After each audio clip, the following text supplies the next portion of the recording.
Hello అండి, అందరూ ఎలా ఉన్నారు? అందరూ బాగుండాలని మనస్ఫూర్తిగా కోరుకుంటూ welcome back to our channel Shweta's family. మనం ఈరోజు మాఘపురాణం 7వ అధ్యాయం లోభికి కలిగిన మాఘమాస స్నాన ఫలం గురించి విందాం. వశిష్ఠ మహర్షి పార్వతితో పరమేశ్వరుడు చెప్పిన పిసినారి వృత్తాంతమును దిలీపుడు ఇట్లు తెలియజేసెను. పార్వతి చాలా కాలం కిందట దక్షిణ ప్రాంతమందు వసంతవాడ అను నామం గల పెద్ద నగరం ఉండెను. అందు బంగారు శెట్టి అను వైశ్యుడొకడు ఉండెను. అతని భార్య పేరు తాయారమ్మ. బంగారు శెట్టి పిసినిగొట్టు. తనకున్న పిత్రార్జిత సంపదయే లెక్కకు ఎక్కువగా ఉన్నది. కానీ అతడు ఇంకనూ ధనాశ గలవాడై తన వద్దనున్న ధనమును వడ్డీలకిచ్చి మరింత సంపన్నుడయ్యను. కానీ ఒక్కనాడైనను శ్రీహరిని ధ్యానించుడగాని దాన ధర్మాలు చేయడగాని ఎరుగడు. అంతేగాక బీద ప్రజలకు వారి ఆస్తులపై వడ్డీలకు రుణాలిచ్చి అనుకున్న గడువుకు రుణం తీర్చనందున తప్పుడు సాక్ష్యాలతో వ్యాజ్యములు వేసి వారి ఆస్తులు సైతం స్వాధీనపరుచుకునేవాడు. ఒకనాడు బంగారు శెట్టి గ్రామాంతరము వెళ్ళెను. ఆ రోజు సాయంత్రం ఒక ముదసలి బ్రాహ్మడు బంగారు శెట్టి భార్యను చూచి, తల్లి, నేని ముసలివాడను. నా గ్రామము చేరవలైనున్న ఇంకనూ 10 ఆమడలు వెళ్ళవలసి ఉన్నది. ఇప్పుడు చీకటి కాబోతున్నది. ఆకాశంలో మేఘాలు ఉరుముతున్నాయి. చలిగాలికి వణికిపోతున్నాను. మీ ఇంటి వద్ద రాత్రి గడపనీయము. నీకెంతైనా పుణ్యం ఉంటుంది తల్లి అని వేడుకున్నాడు. నేను సద్బ్రాహ్మణును, సదాచారవ్రతుడను. ప్రాతకాలమున మాఘస్నానము చేసి వెళ్ళిపోయేదును అని బతిమిలాడాడు.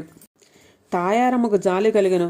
వెంటనే తమ అరుగు మూల శుభ్రము చేసి అందొక తుంగచాప వేసి కప్పుకొనుటకు వస్త్రమిచ్చి పండుకొను అని పలికెను. ఆమె దయాద్ర హృదయమునకు ఆ వృద్ధ బ్రాహ్మణుడు సంతసముంచి విశ్రాంతి తీసుకొనుచుండగా తాయారమ్మ ఒక ఫలమునిచ్చి దానిని భుజింపుమని చెప్పి, ఆర్య, మాఘస్నానము చేసి వెళ్ళదని అన్నారు గదా, ఆ మాఘస్నానం అనగా ఏమి? సెలవీయుండు, వినుటకు కుతూహలముగా ఉన్నది అని అడగగా ఆ వృద్ధ బ్రాహ్మణుడు దుప్పటి కప్పుకొని, అమ్మా, మాఘమాసము గురించి చెప్పుట నా సఖ్యము కాదు. ఈ మాఘమాసంలో నది ఎందు గాని తటాకమునందు గాని లేక నూతి ఎందు గాని సూర్యోదయం అయిన తర్వాత చన్నీళ్లు స్నానము చేసి విష్ణు మందిరానికి వెళ్ళి తులసి దళములతో పూలతోనూ పూజ చేసి స్వామివారికి ప్రసాదము స్వీకరించవలను. తర్వాత మాఘపురాణమును పఠించవలను. ఇట్లు ప్రతిదినము విడవకుండా 4 రోజులు చేసి ఆఖరున బ్రాహ్మణ సమారాధన దాన ధర్మములు చేయవలెను. ఇట్లు చేసిన ఎడల మానవుని రౌరవాది నరక విశేషములలో పడవేయు అశేష మహాపాపములు వెంటనే నశించిపోవును. ఒకవేళ ఈ 4 రోజులు చేయలేని వారు వృద్ధులు, రోగులు ఒక్కరోజైనను అనగా ఏకాదశి నాడు కానీ, ద్వాదశి నాడు కానీ, లేక పౌర్ణమి నాడు కానీ ప్రకారము చేసినచో సకల పాపములు తొలగి సిరి సంపదలు, పుత్ర సంతానము కలుగును.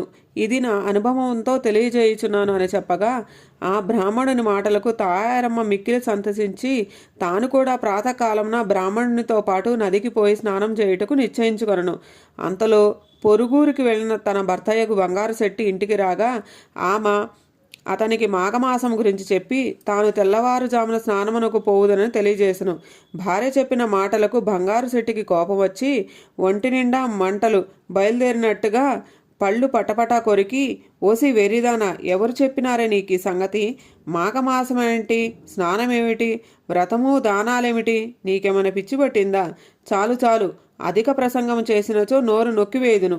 డబ్బును సంపాదించడంలో పంచప్రాణాలు పోవుచున్నవి. ఎవరికి ఒక్క పైసా కూడా వదలకుండా వడ్డీలు వసూలు చేస్తూ కూడబెట్టిన ధనమును దానం చేయదువా? చలిలో చన్నీళ్లు స్నానం చేసి పూజలు చేసి దానములు చేస్తే ఒళ్ళు ఇల్లు గుల్లై నెత్తిపైన చెంగు వేసుకొని భిక్షాందేహి అని అనవలసిందే. జాగ్రత్త, వెళ్ళి పడుకో అని కోపగించినాడు. ఆ రాత్రి తాయారమ్మకు నిద్ర పట్టలేదు. ఎప్పుడు తెల్లవారు, ఎప్పుడు నదికి వెళ్ళి స్నానము చేతునా అని ఆతృతగా ఉంది. కొన్ని గడియలకు తెల్లవారింది. తాను కాలకృత్యములు తీర్చుకొని ఇంటికి వచ్చి ఉన్న వృద్ధ బ్రాహ్మణుడితో మగనికి చెప్పకుండా నదికి పోయి స్నానము చేయుచున్నది. ఈలోగా బంగారు శెట్టి పసిగట్టి ఒక దుడ్డు కర్ర తీసుకొని నదికి పోయి నీళ్లలో దిగి భార్యని కొట్టబోచుండగా ఆ ఇద్దరు కొంత తడవు నీళ్లలో పెనుగులాడ్రి. అటలా మునుగునిచే ఇద్దరికి మాఘ ఫలము దక్కినది. మొత్తం మీద బంగారు శెట్టి భార్యను కొట్టి ఇంటికి తీసుకొచ్చాడు. కొన్ని సంవత్సరములు జరిగిన తర్వాత ఒకనాడు ఇద్దరికి ఒక వ్యాధి సోకినది. మరి కొన్ని రోజులకు ఇద్దరూ చనిపోవటచే బంగారు శెట్టిని తీసుకొని పోవుటకు యమభటులు వచ్చి కాలపాసం వేసి తీసుకొని పోవుచుండిరి. తాయారమ్మను తీసుకొని పోవుటకు విష్ణుదూతలు వచ్చి ఆమెను రథంపై ఎక్కించుకొని తీసుకుపోవుచుండ్రి. అప్పుడు తాయారమ్మ యమభటులతో ఇట్లు పలికెను, ఓ యమభటులారా, ఏమిటి అన్యాయము? నన్ను వైకుంఠమునకు తీసుకొని పోవుట ఏమిటి? నా భర్తను యమలోకమును తీసుకొని పోవుట ఏమిటి? ఇద్దరము సమానమే కదా అని వారిని ఉద్దేశించి అడగగా, ఓ అమ్మ, నీవు మాఘమాసంలో ఒక దినమున నదీ స్నానము చేయగా నీకు ఈ ఫలము దక్కినది. కానీ నీ భర్త అనేకులను హింసించి అన్యాయంగా ధనార్జన చేసి అనేకుల వద్ద అసత్యములాడి నరకమన్న భయము లేక భగవంతునిపై భక్తి లేక వ్యవహరించినందులకే యమలోకమును తీసుకొని పోతున్నాను అని యమభటులు పలికిరి. ఆమె మరలా వారిని ఇట్లు ప్రశ్నించెను, నేను ఒక దినమున స్నానము చేసినందున పుణ్యఫలం కలిగినప్పుడు నన్ను కొట్టుచు నాతో నా భర్త కూడా నీట మునిగినాడు కదా, శిక్షించుటలో ఇంత వ్యత్యాసము ఎలా కలిగెను అని అనగా ఆ యమభటులకు సంశయము కలిగి ఏమీ తోచగా చిత్రగుప్తుని వద్దకు వెళ్ళి జరిగిన సంగతిని ఆమె వేసిన ప్రశ్నను తెలియజేసిరి. చిత్రగుప్తుడు వారి పాపపుణ్యములు పట్టిక చూడక ఇద్దరూ సమానమైన పుణ్యఫలం రాసిన్నది. జరిగిన పొరపాటుకు చిత్రగుప్తుడు విచారించి బంగారు చెట్టును కూడా వైకుంఠమునకు తీసుకొని పొమ్మని విష్ణుదూతలతో చెప్పెను.